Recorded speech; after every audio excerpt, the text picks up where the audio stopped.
Pero ano si Martin kasi actually meron akong theory dyan sa Cebu. Si Yeda, gusto niyang maano yan. Kasi Cebuana si Yeda yung asawa ni Martin. Totoo. Gusto niyang ma-take over ang Cebu. Sabi na eh. Marami, tingnan mo yung mga congressman dyan sa Cebu, lahat bata ni Martin nanalo. See? Di ba sila ang nanalo pagka-mayor?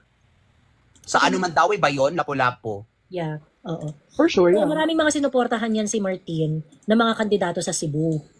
Si Martin at saka si Wakwak, they are not in good terms. They are not in good terms. Totoo ba? They do not like each other. So, they hate each other's guts. Oo. Parang ang gulo kasi ng dynamics ng Cebu, no? Oo. Kasi like for example, si Pam lang talaga yung Duterte, pero yung kalaban ng andun sa Cebu City is iba din yung niya, iba din yung political kinemi niya, sa Mandawi din, iba. Parang basta magulo ang Cebu actually. Why do they hate each other? Do you know? Martin and Wakwak. And Wakwak. Well, Yeda wanted to be the take over. To take over.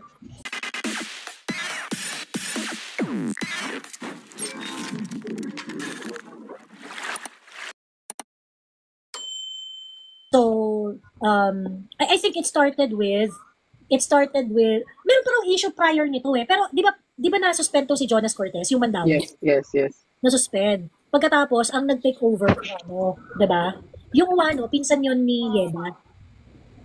Pagkatapos, ngayon, si Gwen, ang kinampihan niya, si Jonas Cortez. Gwen ang kinampihan niya si Jonas Cortez. So, ayun. So, ngayon, si Martin at si Yeda, ang kinakampihan nila, mga Uwano, ang binabaka pa nila, mga Uwano. Pero, si Auntie mo Gwen, ang binabaka pa niya.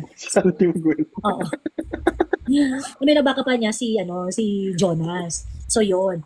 So, ngayon, kaya medyo complicated talaga tong Cebu politics Kasi hindi talaga siya simple. Hindi siya yung parang, marami talagang blurred lines dyan sa Cebu. Ganon. So, yun. How about the 21 sa possible maging, feeling ko malabo. Feeling ko malabo. I agree. Oo. Ayun. Pero, fun sana. Pero, feeling ko hindi kasi Inday Hindi pasok sa ni Inday, hindi pasok sa personality ni Inday na maghahanap ng spokes na gano'n. Ayun. So, yun. Doon sila nag-start. And then, tapos, hindi talaga sila okay dahil nga threat si Yeda para kay Gwen. Si Gwen, he wanted to parang clear the path na for Cristina.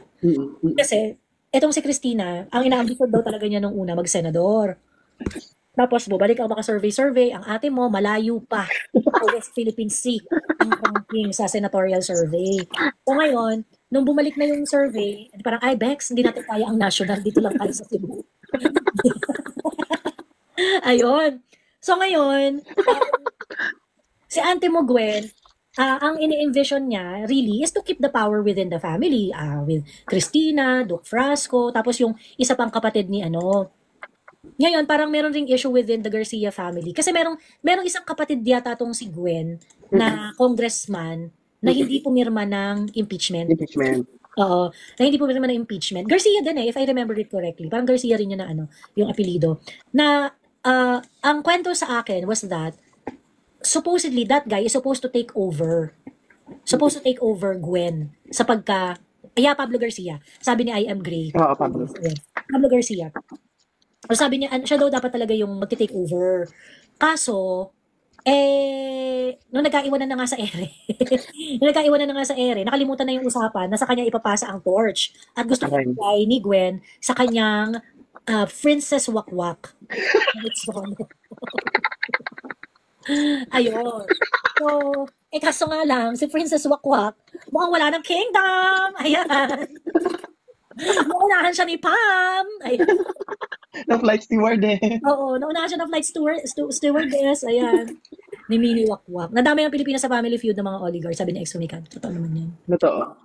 Hindi ba sila nahihiya? Pinagtatawanan na lang sila ng mga DDS? Alam mo yun, yung parang, my gosh, isa kayong malaking clown. Wala silang pake. Ang importante, nasa power. Yeah. Kaya nga yun yung sinasabi ko. Well, politics is power play. Politics is power play. And we, the voters, the Filipino people, we must change our mindset and think that we are an actor in this political landscape. We are an actor na meron ding power. Mm. So, kaya nga kailangan natin na mag-consolidate, kailangan natin na isipin na what is the most effective way that we can flex our power and fight this oligarch and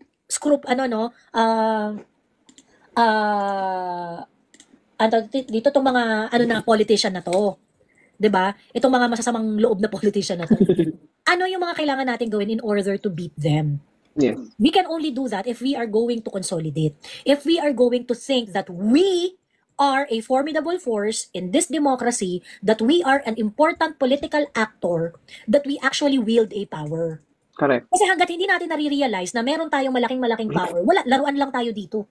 Correct. Totoo. Laruan lang tayo dito. Ganun. Sure. So yun, so if you want to get back at these oligarchs, if you want to get back to this snakes and crocodile politician, consolidate. Ayaw nyo ng Duterte kind of leadership, X kayo. Hindi kayo, hindi naman kayo boboto, di ba? Di ba? Issue sa inyo yung EJK, nung panahon ni PRRD, X kayo, putang ina ninyo. Di ba? Pagtatanggol nyo ba kami? Pag nagahasa kami? Di ba? Di ba? X kayo. Di ba? Kung di nyo maintindihan yung hirap ng buhay na dinanas namin at kung paano pinagaan ni PRRD yung buhay namin. X kayo. Di ba? Correct. Totoo yan. Totoo. Very true. Sa true lang. Oo. So yun, yun nga, kaya nga dapat, we really have to take it seriously that that is the only way for us to get back at them. Ayun. Yeah, consolidate. Mm-mm. Happy birthday, VP Sara. O si Art gusto makipagbarda, bakit mo sinasabing pointless? Sige. Ay, O tingnan mo Art, di mo naman pala kayang nagganun lang kami dalawa ni Joey. Ano na? Diyos ko. Ayun lang. O sige, magpaakyat tayo saglit ha. Tingnan mo, magpapaakyat pa ba ako? O sige, mabilis lang. Tigpa 5 minutes lang tayo. Ha? Spicy ice cream. Hello, spicy ice cream. Hello, spicy ice cream. Hello po, Joey. Ayan, hello. Ayan. Ano po gusto niyo i-share? Hindi, napindot ko lang. Sorry. I'm a fan na po. Okay. Sige, baka inaantok ka na kasi alas 3 na eh. Ano ka naman, spicy ice? Bababa na po ako. Okay. Sige, thank you, spicy ice cream. Hello, Idyang. Hello. Hi. Nagkita pala kami ni Kuya Amik. Yun yung dapat tatanungin. Sabi ko, kayo po ba yung Ibyang na nakausap ni ano? Oo. Nagulat siya kasi nung nakita ko siya, sabi ko, nakikita kita sa live ni Joey. sabi nga ni Tatay Amik, sabi ko, alam mo, nandun ako sa Hague. Ang dami nakakilala sa akin dahil sa live mo. Sabi ko, palagi ko yung pinapanood kahit nasa trabaho ko, sinisita nga ako kanina, naka-earpads ako, sabi nung nurse namin, yung earpads. Sabi ko, I know. Sabi ko, sandali lang to. Naiinggit naman ako sa kanila, hindi ako nakabalik. Alam mo ba, nung umalis kami ng The Hague, nung sa security, may security doon, sabi niya, oh, you from the Philippines? Sabi namin, yeah. Sabi niya, oh, I really want to visit the Philippines, maybe next year. Sabay-sabay kaming tatlo, sabi, no, not next year. Maybe after 3 years. Sabi niya, why? Yung mukha niya talaga, yung parang puzzled siya. Sabi niya, why? Sabi nung mga kasama ko, because the sitting president just now, it's crazy. Sabi niya, well, tapos I heard about Duterte. Tapos in-explain nila kung bakit si Digong nandyan, ganyan. Sabi ko, nung umalis na kami, sabi ko, di ba nakakahiya yun? Sabi Dito ko, na lang sila sa Davao. ini-explain mo sa kanila na huwag kang pumunta sa bansa namin kasi sira ulo yung presidente namin. Oo. Totoo. Sabi ko, Kahit nga yung mga napakasakit kasi. Diba? Kahit nga yung mga Pilipinong gustong umuwi parang na rin kahit yung mga Pilipinong gustong umuwi, pinapostpone nila yung biyahe nila pa uwi kasi nga parang magulo, ganyan. So, parang hopeless na ang bansa. And hindi lang yun, Ma'am Joey, alam mo yung pag magpuputap ka ng business, parang Ang hirap. Yes. Ang hirap kasi kailangan mong magbigay ng red tape bang tawag doon? Yung magbibigay ka pa ng suhol para lang mailusot mo yung business mo. Unlike nung panahon ni Tatay Diggs, natanggal yung mga ganun. Ako Nakakahiya siya kasi umbes na you should be proud, masabihin mo sa mga ibang lahi na, sige, visit kayo sa Pilipinas, maganda naman ang Pilipinas, pero iba yung sinasabi mo. Sabi ko, nasasaktan ako, nahihiya ako sa sinasabi namin, pero yun yung totoo eh. Pwede naman now, we will welcome them here in Davao City. Now that RD is our mayor and vice mayor is Baste, they are welcome in Davao City. Mm-hmm. Oo, sa Davao. Kasi may international airport naman kayo. Yes. Hoy Art, hindi OFW tawag kay Tatay Digong. Kung hindi ka man bobo. Ito na naman, Art, may nagtanong na dito kanina ng kawawa lang. OFW po ba yung yung may nagtatrabaho sa Hague? Napansin, no? Okay, Art. Okay. Hindi nyo ba ano? Again, for the nth time, makinig ka Hindi. mabuti para hindi mo na inuulit yung mga ganyang kabubuhan nyo. Okay? Itik na katugayan. Ano ang tawag dito? Yung mga ganyan yung hirit, pawis. It actually, spells how bobo you are. Okay? Pag sinabi mong OFW, anong ibig sabihin nun? Overseas Filipino workers. workers. Ibig sabihin, ano ang reckoning point? Yung lugar kung saan siya nagtatrabaho o kung sino ang nagpapasweldo sa kanya? Kung mayor si PRRD at nandun siya sa Hague, sino ang magpapasweldo sa kanya? Netherlands ba? O Philippine government pa rin? So ngayon, dapat alam mo na yan. Kasi alam mo na dapat yung ibig sabihin ng OFW, Overseas Filipino Workers di ba? So ibig sabihin, OFW ka, kung ang nagpapasweldo sa'yo, kung ang source ng sweldo mo ay abroad. Alam mo lang kay Joey Kung Calma sino ba lang. nagpapasweldo kay PRRD, Netherlands ba? O Philippine government? Why would you even ask that stupid question? Tapos kayo, feeling ninyo ang smart-smart nyo na, feeling nyo ang witty-witty ninyo, ay, OFW kasi nasa abroad. Tapos tuwag-tuwa kayo sa katangahan ninyo. Kung tapos tatanungin nyo kami na parang, seryoso ba itong tanong to na tinatanong niya? Go, Ma'am Joey. Ito lang yan. Ito lang yung Art. Hindi mo ba napansin? Ito lang yung Art. Hindi mo ba napansin? Kaya nanalo si Tatay Dig sa pagka-mayor kasi malakas pa rin talaga ang mga DDS. Hindi katulad yung mga bangag. Hanggang ngayon, pahina ng pahina. Yeah. Isa lang masasabi ko, hello. Ayun naman, tinan nyo naman yung trusting ratings ng gobyerno natin. 18%, saan papunta? Hindi rin ba napansin na para social na kayo? Putang ina mo, Art. Ang bobo, no? Alam mo yung kabobohan mo? Sige nga, maglahad ka nga ng dyaryo. Kung may magbabasa pa ng dyaryo. May papansin-pansin ka pa dyan, tinatanong mo nga kung OFW si PRRD, ako sa'yo, tanga ka. Ayusin mo muna yung utak mo bago ka mag-coordinate ng panibago. Hindi, Art. Umakyat ka rito, tara one-on-one tayo. Kinahamon kita. Ayun. Umakyat ka rito, one-on-one tayo. Anyway, ayan, kalungkot na promote si Torres, sabi niya, ay wala, ganun talaga. Ano tong joke? Anyway, si Art at yung mga katulad ni Art na parang pawiti. Actually, sa totoo lang, yun yung nakakairita dito sa mga anti-Duterte, pawiti masyado. Parang feeling bright. Feeling Oo, smart. feeling bright. Yung parang, OFW po ba si PRRD? Boss, parang notorious OFW, Overseas Filipino Worker. True, mga pa-feeling Hindi, siguro si Hindi, Disco. siguro si Art. Ito lang nga. Ito siguro to si Art, Yung nanay niya, hindi niya matanggap OFW kaya ginagaya niya kay Duterte. No? Palamunin. Hindi mong palamunin ka na nga lang, tapos wala ka pang may ambag sa Pilipinas, hindi ka pa nagbabayad ng tax, putang ina mong hayop ka. Anyway, ayan. So, yun na nga. Dito lang, makakabalik ka pa ng makakabalik ka ng Hague. Or, Babalik ako sa September sa sa September. hearing ata. Oo. Oo. Pero kung totoo yung interim release, coming back sooner. Oh, we'll wait for you here in Davao. Oo. Just Joey, so, lumipad sabi ko ka, nga, ha? Oo naman. Sa amin ka akala ko titira. nga, Joey, pupunta kayo sa The Hague. Dapat kami nila Kasi Tio. iniisip ko talaga, kinukwento ko, ma-afford ko ba? Ma-afford ko ba pumunta ng, gusto ko talaga, tapos kumuha na ako ng visa requirement. Visa, same time. Nasa isang GC tayo, di ba? Iniisip ko, mahal ko si PRRD, pero, ang mahal. Oo, Plane mahal, ticket mahal pa nga lang. lang.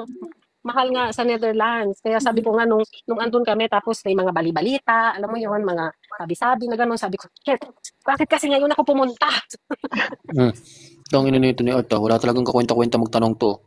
Haha, si kuya naman, hindi mo ba alam may tax din yung mga... Alam ko, bobo ka ba? Oh my gosh. Sino teacher mo? Gusto ko makausap. Hindi, sino ba nagpalaki sa'yo? Siguro si yung Ano nanay yata mo. niya yun, CJ? Reply niya yun sa'yo kanina, yung sinasabi mo na wala siyang ambag. So, ang sinasabi niya, meron siyang ambag kasi yung mga binibili niya, may taxes din daw yun. So, ibig sabihin, aminado si Art na wala siyang income tax na pinabayaran niya. yun. Ibig sabihin, aminado si Art na wala siyang income tax na binabayaran. Mas lupa talaga si Art. Hindi, may ambag naman. Hindi Sabihin na natin si Art. May ambag naman. Kaso, pag bumibili siya ng tagpipisong candy, Yun ang tax niya. Nakakaano, Sa consumption Alam niya. mo, Ang point nga doon, ibig sabihin siya, yung tax niya sa consumption lang niya. So, ibig sabihin, inamin na nga niya na unknowingly, okay, unknowingly and unconsciously, inamin niya na hindi siya salaried person. Ayun. Wala siyang income tax from any, yung sa business or Justice. consumption Ano na tax yan? Kampo lang yun. ang nabayaran niya. Ganon. Yung consumption tax kasi, Art, lahat naman yan. Wala namang hindi nagbabayad ng consumption tax. ang dami kong tao. alam mo Joey, hindi ko maintindihan yung mga tao na ayaw. Yung they defend yung itong administrasyon. Hindi ko maintindihan kasi sinasabi ko nga pag meron akong kausap, sabi ko, tanggalin na natin yung Duterte sa picture. Wag natin isipin na is Marcos Duterte. Tanggalin mo yung Duterte sa picture. Sabi ko, kaya pa ba? Sabi ko, yung budget ninanakawan na tayo. Sabi ko ngayon, may COVID na bumabalik, may monkeypox. Sabi ko, walang budget sa PhilHealth. So, kaya nyo yan? Sabi ko, yun na lang ang tingnan natin. Huwag natin tingnan yung Duterte. Huwag natin sila tingnan. Tingnan nyo kung anong ginagawa ng gobyerno nyo ngayon. Meron ba silang ginagawa na para sa atin? Correct. Kaya sabi ko, it's not about Duterte or Marcos or ano. Sabi ko, tingnan nyo kung anong ginagawa ng gobyerno para sa atin. Yun ang tingnan nyo. Palagi kong binabalik-balikan, alam mo yung pinaka talagang tagos sa puso ko, yung sa PGH. Yung nagbigay si Digong ng 100 million a month sa PGH. Tapos sinasabi ng doktor. Oo, kaya ay nawala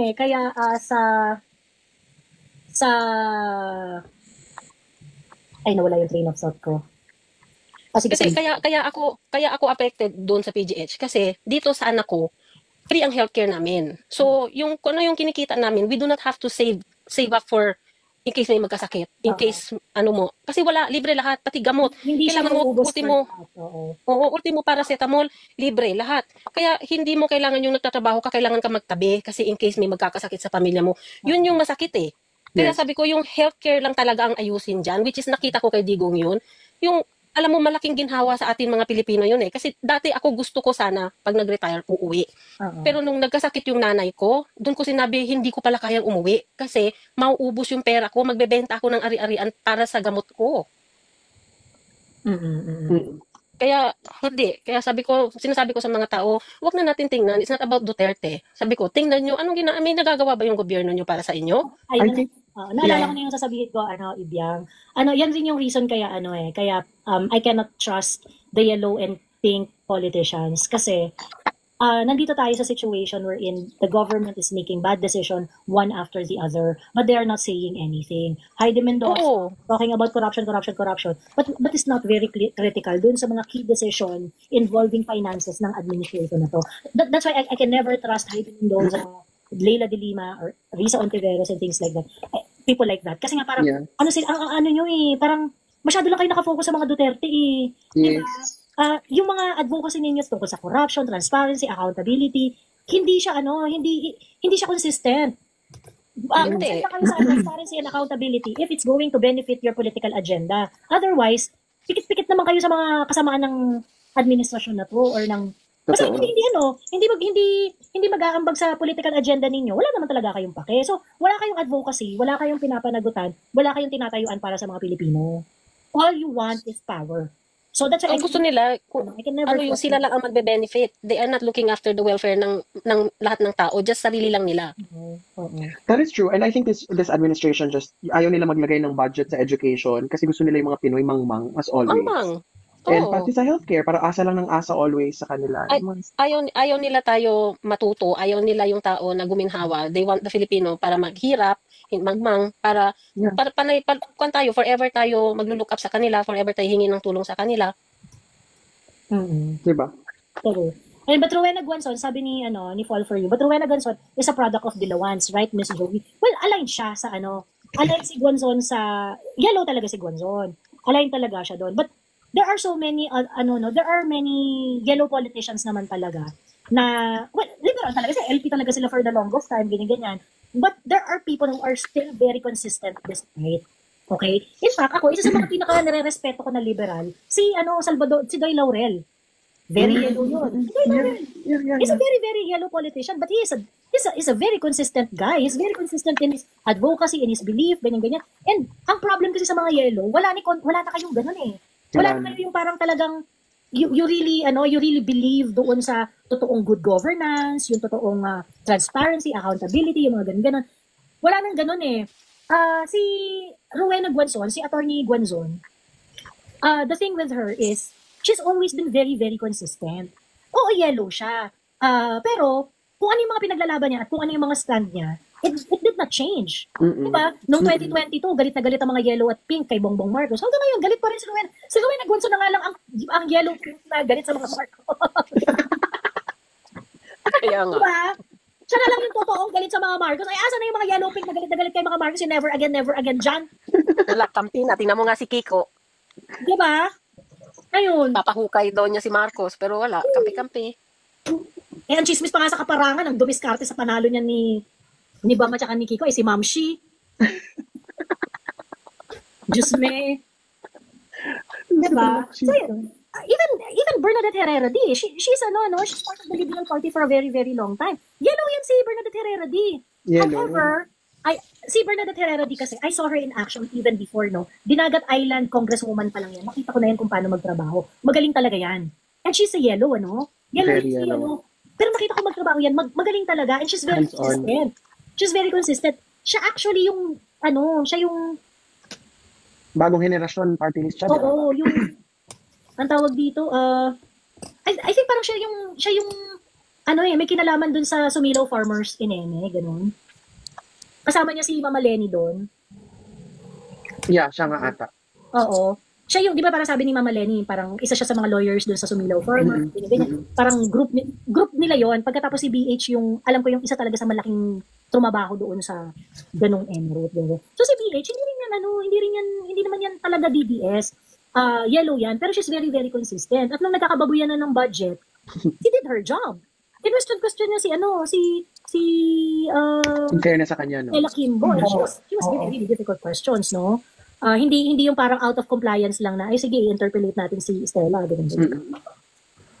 In fairness si PH. Oo, ayun. So, yun ang maganda sa mga Duterte supporters. Kasi, ang mga Duterte supporters, you do not need to have DDS para respetuhin ka ng mga Duterte supporter.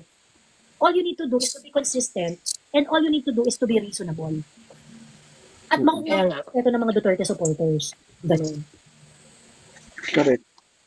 Bakit pag DDS pinupuri talaga mga dilawan na magagaling, pero pag DDS magaling, sinisiraan pa ng mga dilawan at pink, sabi ni Dad. True! That's true! Kaya hindi nag-i-improve ang yellow eh. That's why they deteriorate. Kasi, si Rowena Guanzon, hindi niya yung mga, pag call out niya yung mga kapwa niya, yellow tsaka pink, inaawal siya. Siya lang ang reasonable. Si Attorney Bing. Oo. Ganon.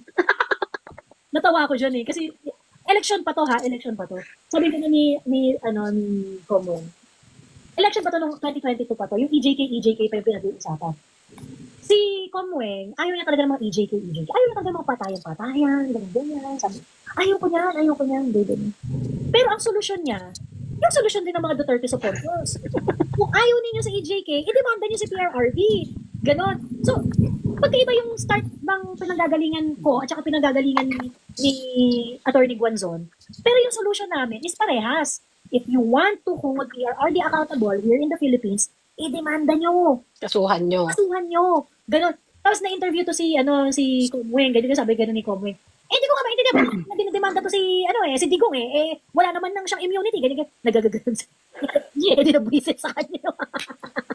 Nabwisit sa kanya yung mga kapwa niya yellow pig, gano'n. Pag inaaway-away na si Comweng ng mga ibang mga, yung mga prominent nila ng mga people sa yellow. Kasi parang, DDS ka na, Combing, ganyan. Hindi kayo not really respect, no? If you're going to be reasonable, you will inevitably align doon sa political stand ng mga DDS. And for them, hindi nila ma-accept yun. For them, you aligning with them means DDS ka na. Ganon. Ay, hindi nila makita na parang, alam ni logic kung bakit ganon. Hindi dahil sa DDS lang. Meron yung logic, meron yung basihan. Ano ba naman ko ito? Ganyan sila. Ganyan na. Oo. Ayun lang. Teka, Dan 29, sige na isara mo na ang tindahan para makatulog na tayo. Oo nga. Last Hello, Ate week. Joey. Magandang umaga. Hi, Dan 29. Ay, ate. Ano ate, bakit lang naman ako to, ano lang. Yun nga ate, yung dagdag ko na lang din yung sinabi mo kanina na, ayun nga, masyadong selective kasi yung mga kakamping regarding sa mga pinaglalaban nila. For example, yun nga, yung gusto nila sa mga, yung transparency regarding sa mga paggamit ng funds. Pero Diyos ko, tahimik sila sa Maharlika funds na until now, di na natin alam kung anong ganap. Mga flag, Tahimik sila dun sa ano? Tahimik sila dun sa kagaguhan ni George Garcia. 132 million ang ginastos ni George Garcia para mag-reprint ng balota. totoo And ate. it is totally preventable. Blatant, harap-harapan na kalokohan at pag-misuse ng funds. Tahimik Diba? sila. Diba? Diba? Bakit? Diba? Kaya ati minsan, actually ate, totoo nga yung sinabi mo. Yung tipong, yung mga pink is, yung mga align lang na issue, yung magbe-benefit sila, dun sila nag-iingay. So parang nakakaduda talaga yung mga bagay-bagay na pinaglalaban nila sa buhay. Parang hirap paniwalaan. Sorry, excuse me. Tapos, ayun natin, then, sa mga nakikinig, actually ate, nag-ano ka na neto nagsabi ka na ng mga previous live mo kasi nasa, tawag na, team replay pala ako. Kumbaga, ayun nga ate, dapat tayong mga nasa TikTok, kasi grabe din yung propaganda towards kay BP. Sana maging, kaya din nating i-comprehend ng maayos yung mga gusto nating i-comprehend dun sa mga taong nag-create ng mga fake news or propaganda towards BP. So for example, yun nga, yung currently, yung sa may confidential fund na kung ano-ano yung mga prini-preach nila, katulad nung kay Matilda, dapat i-fact check natin yun, kumbaga, doon sa comment section, tayo doon, makipag-debate, explain natin yung side natin, hindi wag lang natin panoorin. Kumbaga, natin yung engagement, sagutin natin. And Yung yung, let us do it in such a way na hindi ka mako-community guideline, Actually, Joey, lagi nga yung, alam mo yung bobo na 80-80, yung iba nakikita ko ba't yung iba hindi na, naka-community guidelines, pero yung sa akin naka-community guidelines. Actually, totoo lang. Duterte supporters lang yata yung pagka nagsabi ng bobo sa mga community guidelines. Kasi matahan lang yung mga pink na comment sa wall ko. Parang ito binabawalan ni Pero ate, ang napansin ko kapag English, hindi ka kina-community guideline.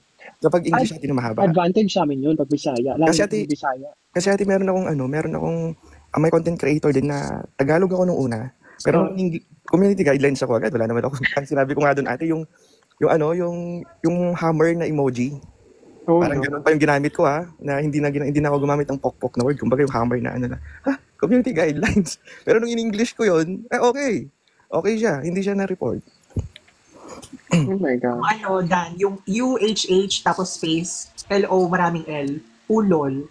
Ginagano mo kasi yung mga pink Totoo. Kaya, ayun lang naman po. Kumbaga, especially sa mga comment section kasi, madami din doon mga comment na against, tapos ang dami pang likes, ang daming engagement. Kumbaga, doon din ako sumasagot ng mga rebuttal, kumbaga. So, huwag natin tatanggalin yun, especially sa atin na nasa TikTok, para matabunan or masagot yung mga kalokohan nila.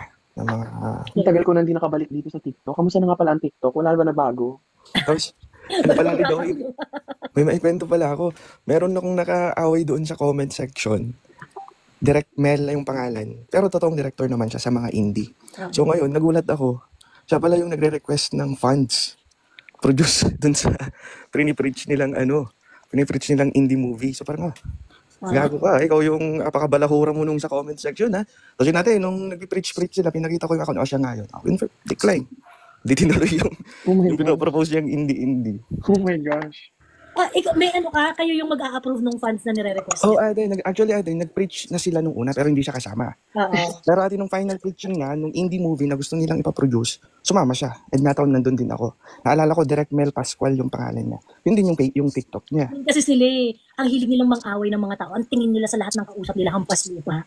At ang baboy ate, sabi ko nga, naglalabas ka ba ng credential mo, taga-UP ka pa, ganun siya. Ako, graduate ako ng UP, ganun siya. Sabi ko, talaga mga UP yan, ate, sabi, nasi-search ba yung pangalan mo sa Google? Ganun siya ate sa akin dun sa comment. Oo. Hindi ko ba alam, nataon. Tuwang-tuwa ako dun. Kung nanonood ka, Direct Mel Pascual, ako yun. Ako yung nag-decline yung preaching mo about dun sa indie movie na gusto mo i-produce. I love 180 degrees, Ayan, sige, bawi! Ayun. Tawag dito, si Dan, tawag dito, matagal na si Dan sa sa lives ko. Lagi natin nagpupunta dito. Tapos, naalala ko nag-chat tayo nung nag-rally sa... Ate. Ayun. Tapos dapat magkikita tayo sa Cubao, diba? Ate, sa condo namin natin. Ayun. ang tawag dito, si Chef Jello, kung matatandaan niyo. Ate, Parang si Chef Jello. yung balahura din yun na taga Baguio na bastos. Meron din siyang nakasagutan. Similar sa experience mo. Meron siyang nakasagutan, tapos parang nagbalahuraan sila, ineme, ganyan-ganyan. Pagkatapos, sumali siya ng parang culinary contest. Tapos, yung nakabalahuraan niya na tao, judge dun sa... Tapos, nalaman niya, ay, ito ba yun? Ganyan-ganyan. Di bigla siya nagbago, bigla sweet-sweetan daw tong si Ang pa-plastic. Actually, ate, sweet, medyo sweet yung noon nung nalang. Kasi ate, ang hinahamon, actually, ate, hinahamon ako noon sa comment section na magkita kami sa UP para daw pakita daw yung credential niya, ganito, ganyan. Since ate, itong account ko nga ate, hindi naman ito para, kumbaga ate, playtime lang na account. Ate, promise talaga ate, nung nakita ko siya, nagpaprint ako na pinapicturan ko ate dun sa ate ko yung credentials, ang diploma ko nung nasa UST ako. Kasi ate, nagre-request siya eh.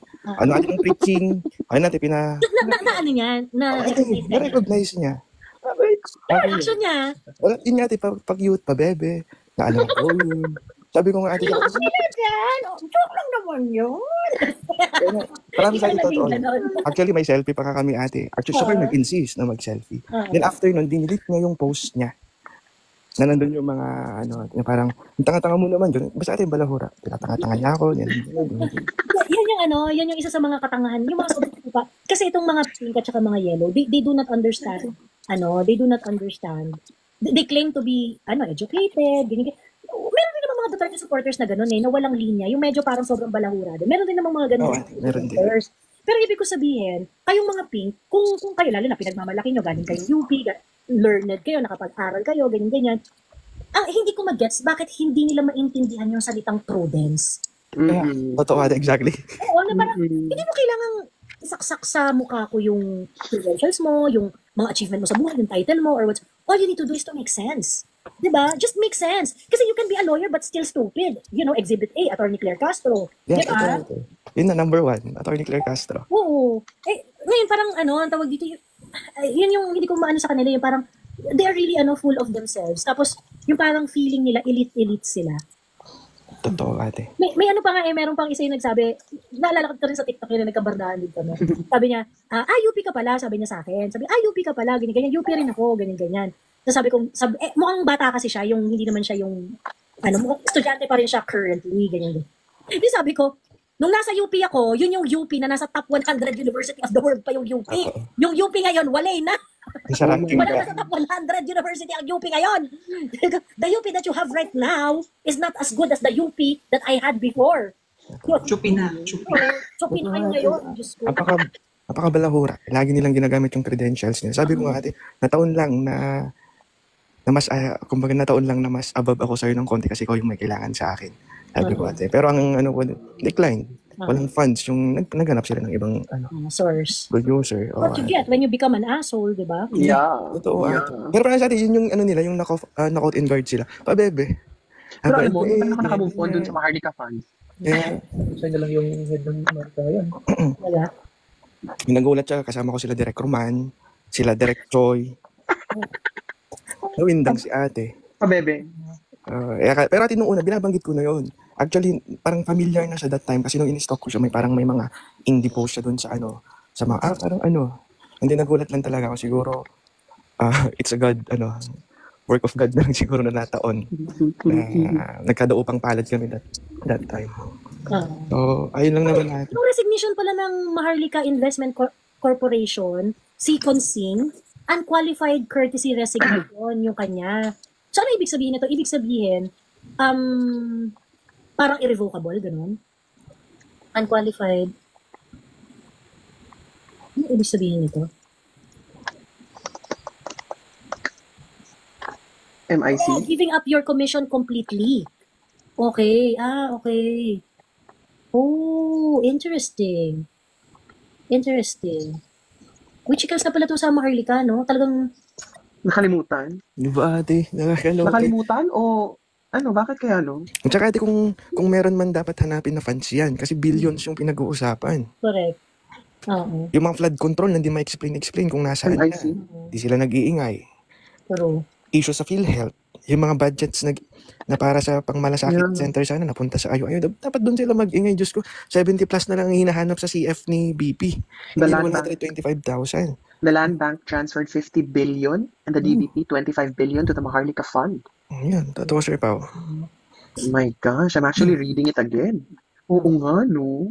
Kasi kung totoo lang, yung okay lang naman kung gusto nilang hanapin yung kung di nila magets, kung di nila magets yung kung paano i-audit ang confidential funds, okay lang yun. Kung magtatanong sila, okay lang. Pero dapat, sa lahat. Diyos ko, compare sa millions, sa billions of peso. Offend kayo sa 125 pagkatapos yung iba. Totoo, ate. Pagbenta ng gold reserve, Oo. walang imek. True. Ayun. Ang daming crimes, sunod-sunod. Blatantly na pag-use ng drugs, kahit Pag-explain ba't nandun si Marian Rivera, sabi ni TikTok notification. Malamang ilagay ninyo, itanabi niyo pa kay Chel Jokno kasi gusto niyo pasikatin si Chel Jokno. Kayo naman naglagay dyan. Kami pa tatanungin ninyo, kayo may gawa-gawa niyan. Di ba, pinagtabi niyo, Chel Jokno and Marian Rivera. Kayo lang ang may gawa niyan, Diyos ko. Kayo lang ang may gawa niyan. So, ayun ate, sa mga gising pa dyan, wag tayong maging tahimik lang, especially sa mga comment sections, sa mga content na ang dami na nagsisilabasan. Fight din na rin ng information versus information ng labanan ngayon. So, sa mga dyan, makinig tayo kay Ate Joey. Kasi ate, totoo, yung mga binabato din namin sa kanila kasi napapakinggan lang din naman namin sa inyo. Alam namin yun, pero na-explain nyo yun in a layman's term na kahit bata is kayang intindihin. Na naitatransfer din naman namin yun sa ibang tao dito sa mga comment. So makinig lang tayo, then it's a battle of information para mapakatan din natin si BE. Ayun lang Ate Joey, magandang umaga. Baba na din po ako Sir Pao, Ma'am Bibiang, Sir Leo. Sige na, matulog na tayo at grabe na rin. Bye, Okay. Joe! Salamat, Joey. Thank you, Ibiang. Bye-bye! Bye, Salamat. Pao. Good night.